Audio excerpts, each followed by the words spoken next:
Welcome to the show today, guys. We have an amazing guest, I think, at least an amazing guest. We're going to be talking about coronavirus, the impact on the market, the myths, the reality, what you should be thinking if you're an agent or someone buying or selling a home, all that good stuff. Welcome to the show today, Drew Carpenter. Thanks for having me, Dan. Appreciate it. Got our coronavirus elbow bump in. And look, guys, this is a serious thing that's going on. It's affecting a lot of people. It's affecting the economy on a scale we haven't seen since 2008 time. So this is the black swan event, at least for the financial economic markets. And people are scared. And I wanted to bring an agent on my team on the show today that's on the ground with buyers and sellers and give you some insight, into what's going on out there. So before we dive into that, Drew, why don't you tell the folks a little bit about your background, experience in real estate, all that great stuff. Well, I've been with Dan and KERI for about 4 years now. I had done recruiting and software sales and a few other things before that, but I actually love real estate and found the right team, and it's been a great 4 years since, coming on July 2016 is when I joined, so coming up on 4 years in a little bit here.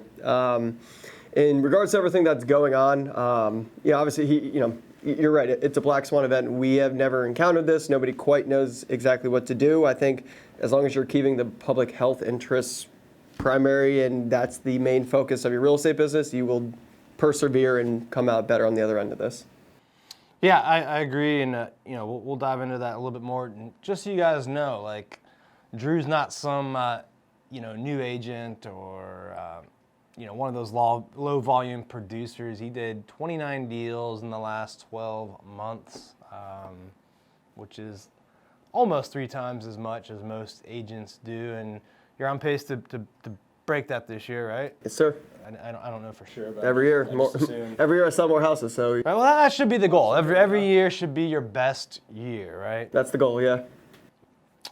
So first off, the one myth I think that we should address for real estate agents out there, buyers, sellers, is, oh my gosh, this thing's happened, real estate's come to a grinding halt. Well, that's not true. Our team did, if I can recall, they did this many deals yesterday, all right? 12 deals in one day.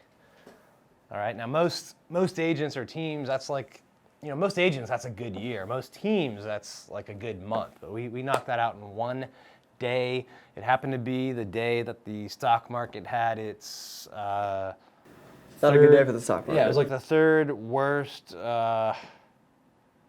day ever in the stock market's history, right? That's what I hear. Yeah, so not a good day for the markets. 12 deals, right? So I think that kind of shows you one thing. If you're an agent out there and you got buyers panicking about is it financially a good time? Well, one myth. Well, that's a little hard to read. So myths, what myths are out there, right? Well, one is stock market is bad, right? But this does not equal the real estate market, right? They're different.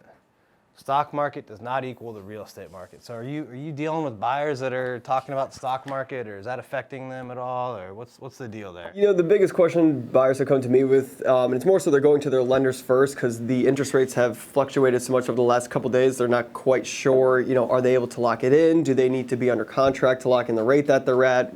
Do they plan to go up or down? And we don't really have those answers quite yet. They have, they spiked up to, 5% a day or two ago and are back down a little bit. So they didn't get to 5. They got to like 4. Okay. Well, it's somewhat on like a hour-to-hour basis at this point. So if you are actively looking in the market, just become your lender's best friend because they're going to be able to know, more in a more timely manner what they're going to be able to do for you in terms of your rate. So I see a lot of buyers also kind of taking advantage of the fact that the rates might even go even lower.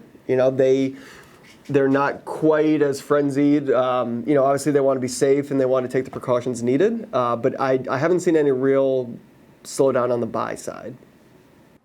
Yeah, I haven't either, and you're seeing more the middle of the pipeline and end of the pipeline, because you typically see like appointments and you see all the way to closing. Closings, right? So when we're looking at the team as a whole, we'll see, marketing, lead generation results, and by and large, the from start to finish, the pipeline looks pretty similar to what it did a week ago. We're getting objections sometimes about stock market's down and we're scared, but look, that does not equal the real estate market, right? Another one we're getting is interest rates, right? Like, what's going on with that? And I think some people are confused because like they see, Fed dropped the rate to 0. Interest rates are 0. Not a good translation not a good translation. That is not the case. So it's my second myth, right, is Fed rate does not equal mortgage, right? They're just not the same. So when they say Fed rate goes to 0, they're talking about the rate that the Fed is setting for banks to lend to each other. And that kind of affects commercial loans and not so much mortgages. Mortgages are more so tied to the 10-year treasury, not exactly, but they're more correlated to that. And, you saw them plummet, about a week ago, like almost to 3. I think I even saw some people get 30 years under 3. Yeah. And the lenders got so overwhelmed. This is exactly what happened. The lenders got overwhelmed. And they weren't staffed up for the refis that were coming in and all that. It was crazy for them. And a lot of the big boys started raising their rates to control their pipeline. It was all about pipeline control. Yep.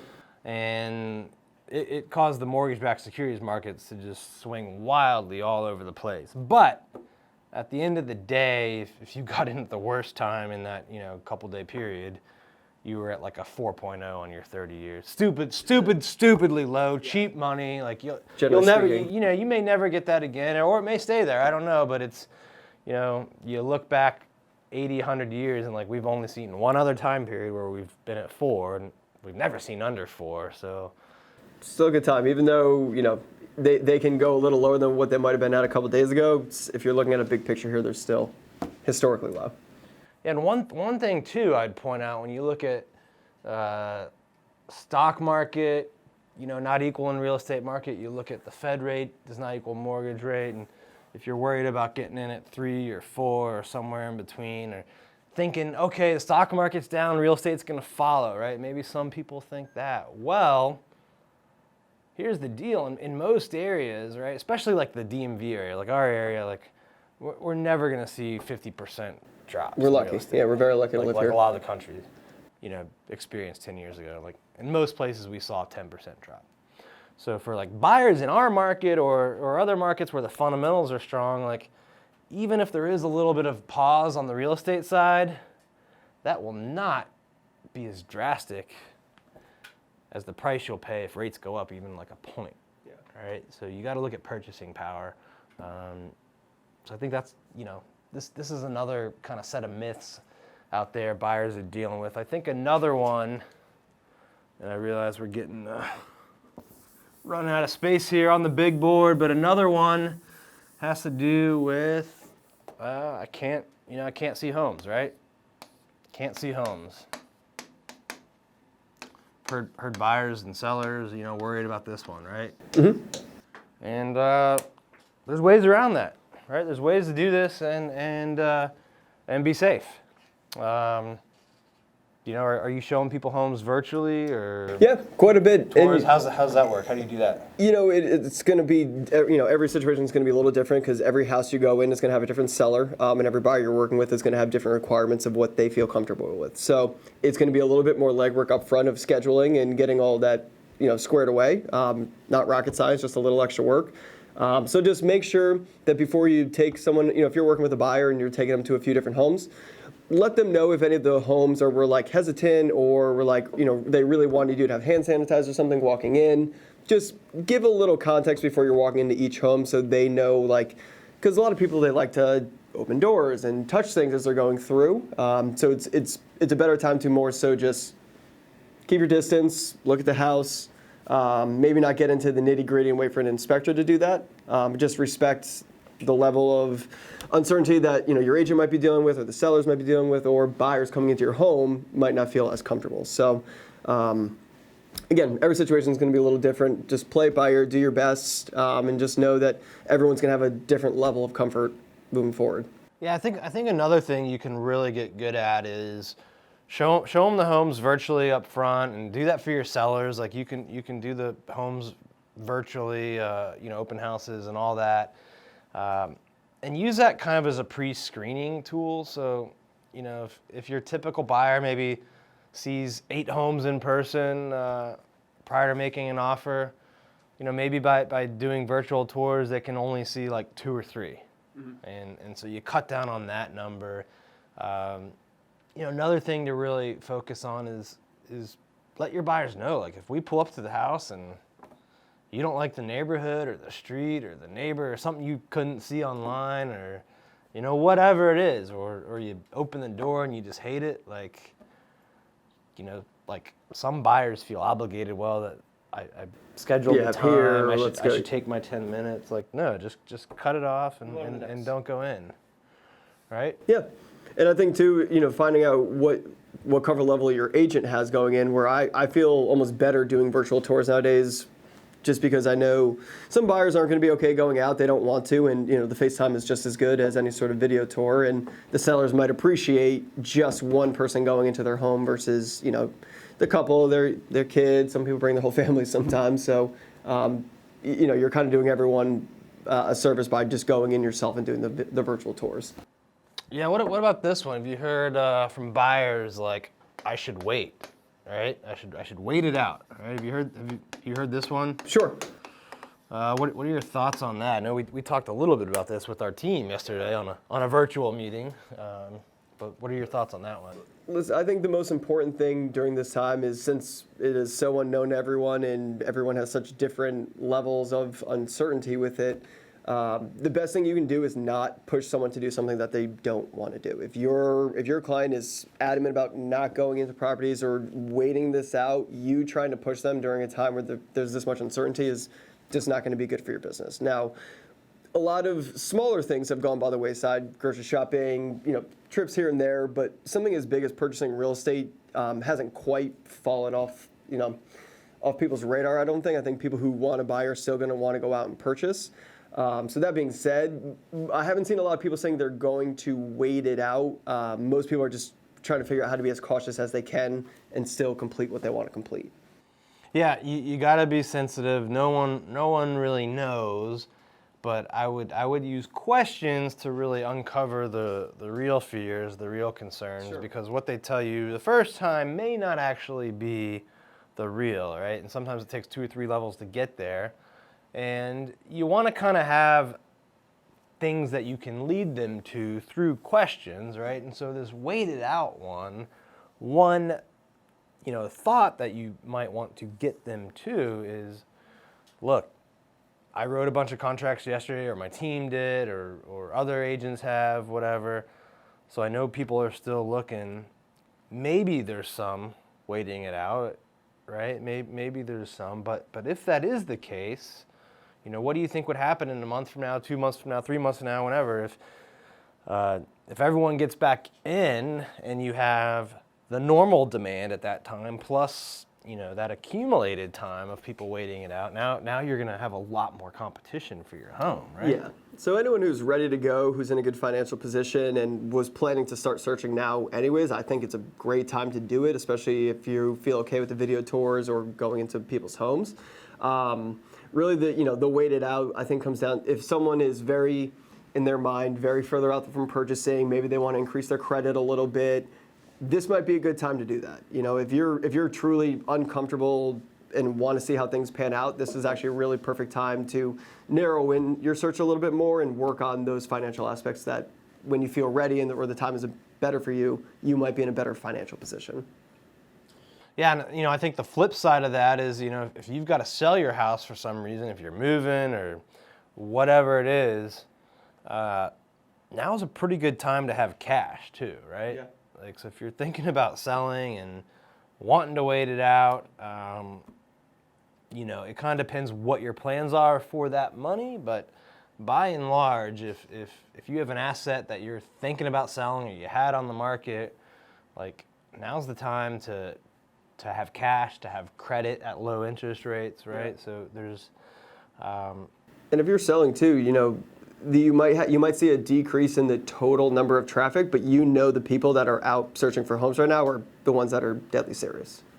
Yeah, that's another great point, is like, people...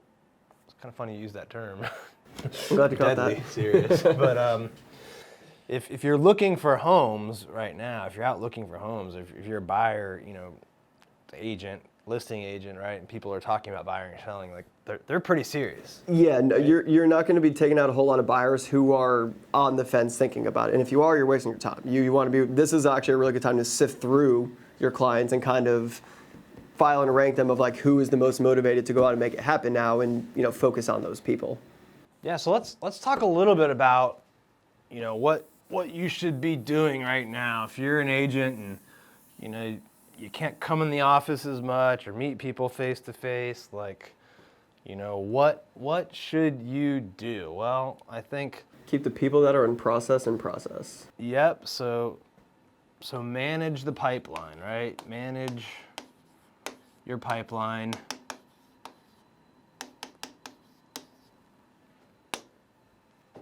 I think you should make more contact.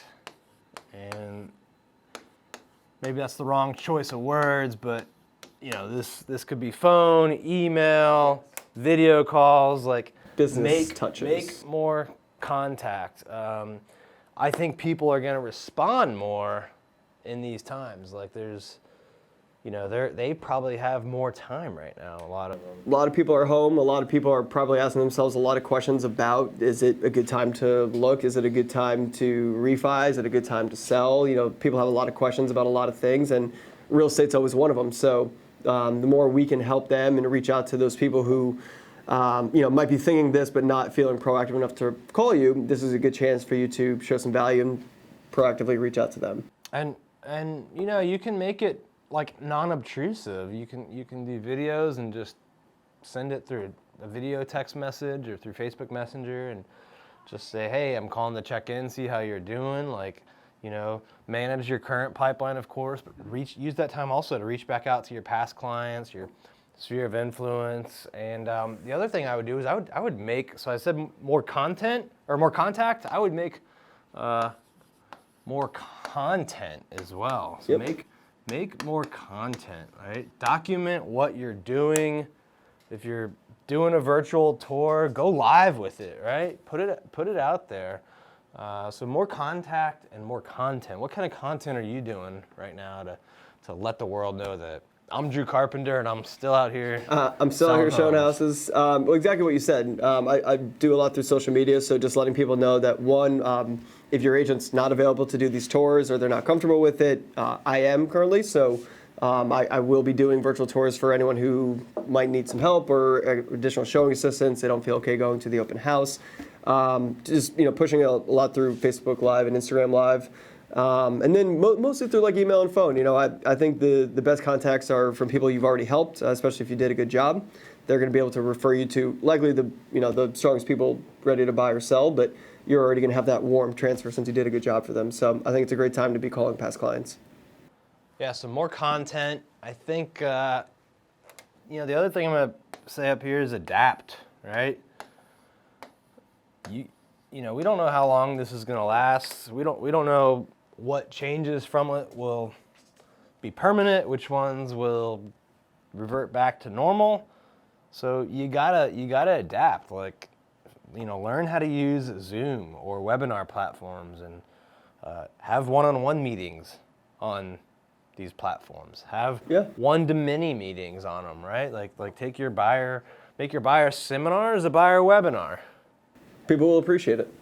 Yeah, and who knows? Maybe more people will learn how to use and be on the other end of virtual sales meetings. I made a little training on YouTube for the team and shared that as well on how to do a virtual sales meeting on Zoom. But I think, I don't know where this goes long term. I just know right now this is a good way to get in front of people, and they're at home anyway. But maybe long term people are going to prefer this because it cuts off 30 minutes before, 30 minutes after to come in the office and meet.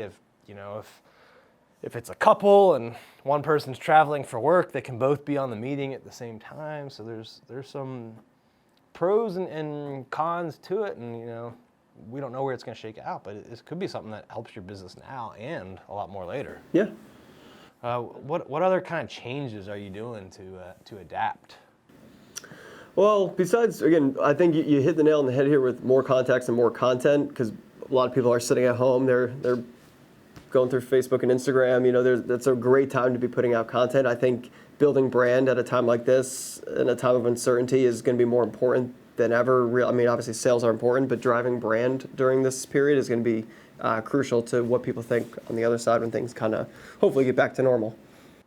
Yeah, I think one last thing up here, right? So we got 4. We got fifth one. I think you got to focus on your mindset. Right? It's easy to get freaked out right now, and if all you ever did was turn on the news, you might think the world's gonna end in like a week, and we're all gonna vaporize. But there's bad shit going on, obviously. But I think it's the time to have a strong mindset. I think it's the time to produce more. Like, get up an hour early. Don't sleep in, right? Like, what would 1 extra hour do per day if you multiplied that over 50 work weeks, right? That's 250 hours, 6.25 work weeks. Like, that's a lot, right? Like, if an agent down the street is doing, if you got 6 more weeks in a year than him, like, you're probably gonna do a lot more deals, right? Yeah, and that's a great time where, because I think it's kind of inevitable for most people. They are gonna have clients fall off. People are gonna pull back. That's expected, and you have to expect that. And that's why, again, the more contact, the more content to supplement those people who are inevitably going to pull back out of fear. And I think that extra hour too in the morning, like it gives you time to do a lot of things. And I know there's like a lot of gurus out there and different, formulas and all that, and they all can work. Like, that's not the point of them. But I think if you get up that extra hour, get your mind right, and start getting work done, like that time is so much more productive than the time if you like sleep in or later in the day, or if you're tired in the evening. Like that morning time is really, really powerful if you can use it right. Yeah, shows your clients that you're working for them too. And I think if you get up and focus on the 1 or 2 things that are the most important, and then so get up, like set your goals, set your intentions, focus on the 1 or 2 big things, and then like get into your emails or things that are most important that you have to respond to, and get all that out. Then people are getting emails at like 5 a.m., 5:30 a.m. Like they know you're for real, right? That's when I get most of my content, my writing done. And I think it's just, it's not just like an extra 6 weeks a year. I think that time is like 2, 3, 4 times as effective as most people's like time later in the day. So I feel like that extra hour in the morning helps me by like 8 o'clock get done as much in one day as most people, or get done. That extra time, I should say. That extra time I spend, before 8 o'clock helps me get done as much work in that time period, those couple hours, those few hours, as most people get in the whole day. I think you got a strong point there, and along with your word adapt right above it is there's no playbook for what's happening. Never had this before.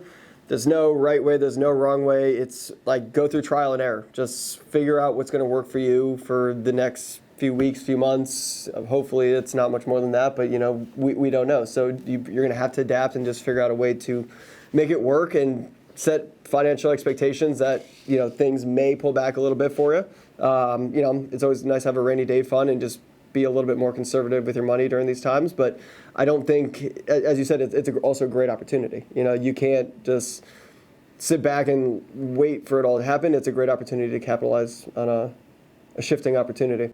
It is. Anytime the market shifts or there's panic or fear, it's and I'm not saying this to be a shark or someone who's wanting to take advantage, but anytime there's this kind of shift in the market, the people that can do these things, that can manage your pipelines, put out content, keep a strong mindset, adapt and overcome, like these are the people that are gonna get ahead and stay ahead. Yeah. I saw it 11, 12 years ago, like the people that persisted throughout 2008, 9, a few years later, they were the ones that really built up their wealth, their brand, and this could be an opportunity to do that again. And if you're out there getting down on the situation, or just know the one thing you can control is your mindset, right?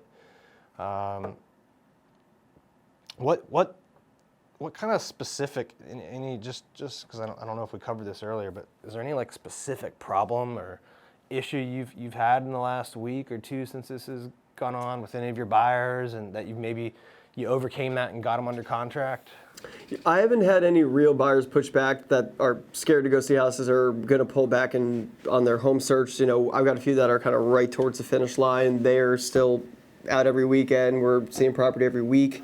I do expect it to probably change in the next few weeks as we kind of see this, at least by the predictions, we should be seeing a little bit more of this happen. So for now, at least in my personal opinion, it has not really shaken my business a whole lot, but I'm expecting it to over the next coming weeks. But you're preparing now. I'm ready to adapt. I'm ready to make content. I'm ready to drive brand. And, you got to just trust that what you're going to do is we're going to pay off on the other end. And from the team level, how has the team done in kind of adapting and making life better or easier for you guys during this situation? I think everyone's just teamed up to make sure that, no, I think we've all teamed up in a way to make sure that everyone knows how to, like you said, you did the Zoom training calls, everyone is still in contact with each other to make sure, even if, I'm doing a webinar, but I'm having trouble, getting it set up or whatever it might be, the team is still there to help me, make sure that everyone's technology is running straight. Because I think everyone on our team has, offered up to their clients that hey, we can do webinars, we can do these video tours.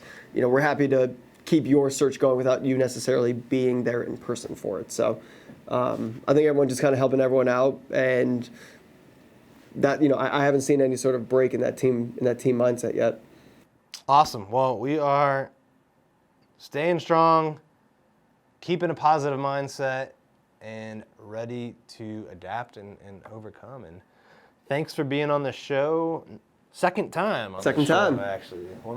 Second time's a charm. One of our few two-timers on the show. Well, we'll have to make the third then. All right. Well, thanks a lot, Drew. You got it, Dan. Thank you for tuning in to this episode of the HyperFast Show. Subscribe to us if you want to make sure you get the latest and greatest HyperFast shows. And remember, we love reviews. Reviews help us bring better and better guests and improve our shows. So give us the good, the bad, and the ugly. We hope you enjoyed the show, and we will see you next time.